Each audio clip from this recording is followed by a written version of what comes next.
Alrighty,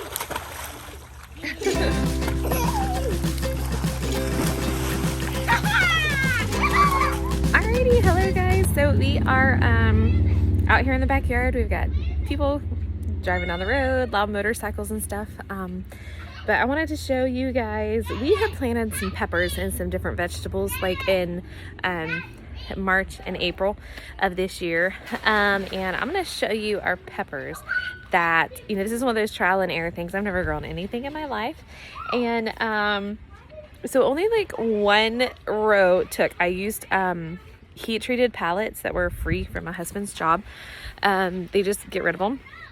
So I used that, and we put a like the weed fabric, you know, the weed prevention fabric. We stapled it underneath it, filled it up with some potting soil, and yeah, we planted our seeds, germinated them ourselves outdoors because, like I said, we're here in Central Florida, and they took off really good. Well, then I noticed that, you know what, I'm gonna move them to the other side of the yard. So we started at the end of the pool where it's super, super sunny. And we decided, you know what, we're going to move them over to the shade tree under this beautiful oak we're sitting under, that technically is our neighbor's tree, but we reap the benefits of the shade. And yeah, and ants got to my pepper plants. So this is what we are dealing with. And as you can see, something has definitely gotten a hold of them.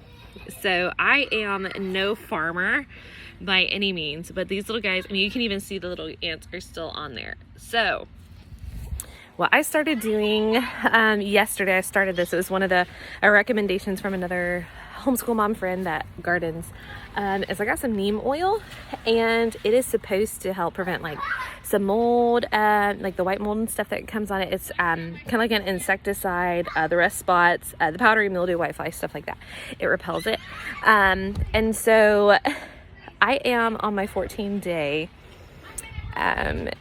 cycle to see how this works. So I'm spraying my plants to the point to where the neem oil is dripping off the leaves every day for 14 days. And I'm kind of excited to see what's going to happen with them. If they're going to take off, if they're going to, you know, just give up the ghost completely. Like I said, we are not gardeners. This is all a trial and error type situation. And so yeah, so I'll say a prayer for my peppers, and I'll keep you updated on how that goes. Alrighty guys, so on the line of our pallet gardens that we are attempting to try, we did go to the like lawn and garden store, just one of the like big, you know, name brand stores in town here, and we purchased some pre-grown like the baby plants to transplant into our pallet garden, because of course the plants that we had grown from like March, they were done. they were gone. And so we were trying to get our fall garden up and running. Now we have cauliflower, broccoli, and we did plant some romaine lettuce. Now I will tell you something. Lettuce and I have like a love-hate relationship. I've never been able to successfully grow it. So whenever you look at the pallets, you're going to see a couple of them that are struggling to survive. You are going to see some that were from our dinners that I bought at the store, and I just transplanted like the remainder of the head of lettuce, and so it's in there. Some of those are starting to sprout, so that's kind of exciting. So yeah, so here I'm going to show you our pallet gardens. So here we go. Alrighty, so here you go. You've got like a little sad guy in the back. These here seem to be doing pretty good. Like I said, this is kind of all a trial and error. These are the ones that we bought from the Home Depot. They seem to be taking off pretty good.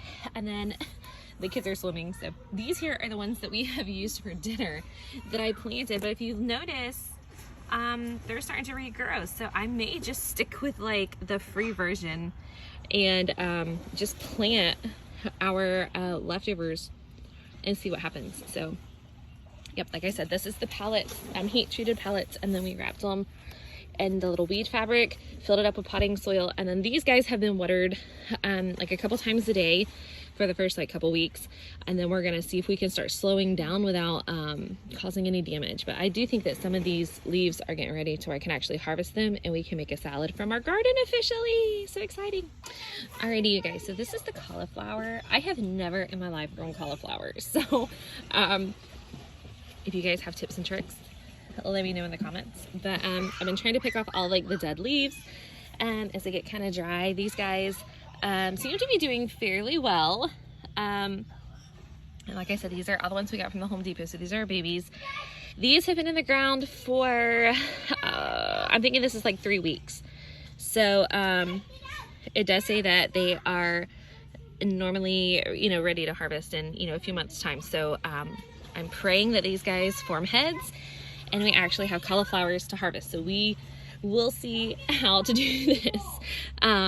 They did on the, whenever you get them, if you buy the little plants on the back, whoops, as I threw it down, it does tell you the spacing 18 inches apart. And so I figured that because we're in a pallet, we kind of have limited space, that I just planted one little fella per section. And then on the big sides over here, I doubled it up. So I'm not so sure that they're both going to survive.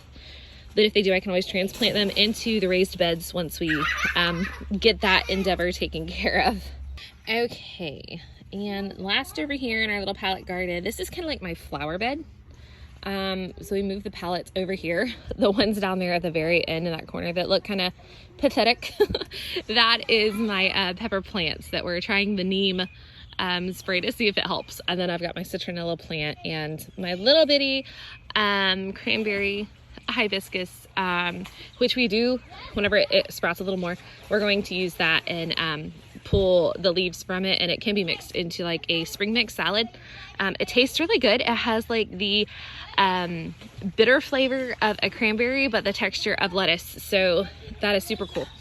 We got that from one of the colleges locally, Christian College at Warner, and their the heart program they have there. All right, so back to this. This is our broccoli, and like I said, it's been in the pallet for about 3 weeks. They were, you know, yay big whenever we first purchased them, so they have probably, I'm gonna say, doubled in size. As you can see, we've got some little pest damage on some of these leaves.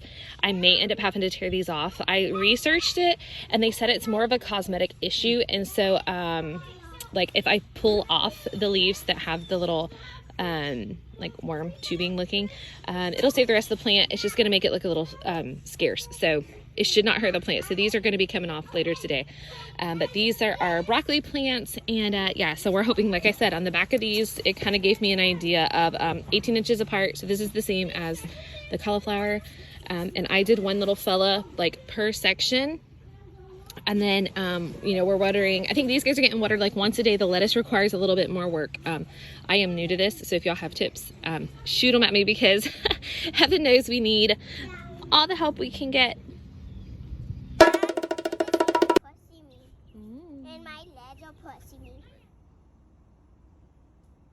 Being crazy. What are you doing? Hello.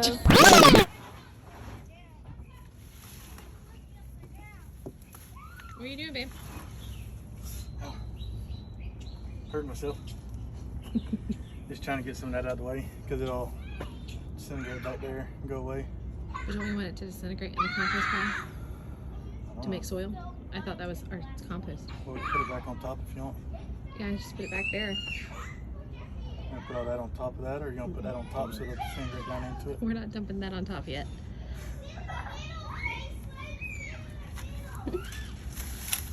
Look at you. Right. So handsome. Making a compost pile. There's never a double bit. A lizard. Or is that a gecko? Could be a gecko. I think it's a gecko. Can I catch it? It's one of those Mediterranean Where is it? geckos right here. Oh, he just ate something. Probably a little bug. He looks so big in the camera, but he's really tiny. There he goes. Bye, little fella. All right, David, so what is this area going to be? Why, don't hold the machete that close to your head. Compost. Put the machete down. Compost area. Oh, wow. He's gonna kill himself. So, David, how's the compost going to work? We're gonna feed him the stuff, our garbage and stuff from the kitchen, and put it over in this area. Very good. Your sister's having a breakdown. All right, so here is our compost bin. It's the bucket that sits in our kitchen, and it has been hanging out for the last well, overnight. Yeah, we just started it like yesterday. So apparently we have a lot of kitchen trash that we didn't realize that we have. And there is its final resting place where we're praying that it turns into soil, compost. So here, baby, you want to do the honors? I want to dump it out. Our first compost dump. And 1, 2, 3. Whee! Maybe I'll eat a lot of apples. I ate. And some strawberries. I ate the apples. You ate the apples. I ate 1. Yay, we did it. Where did the... And you covered up. And throw all the trimmings on top. Okay, so guys, this is y'all's job. We're gonna take the boxes and we're gonna pull the tape off. The cat is hung in the curtain. All right, so grab a box. Are you doing your book character day? Yeah. All right, hang on. We'll do that in just a second. So we're pulling the tape off and we're gonna use these for our Compost! Compost! garden beds. You can also use them for compost.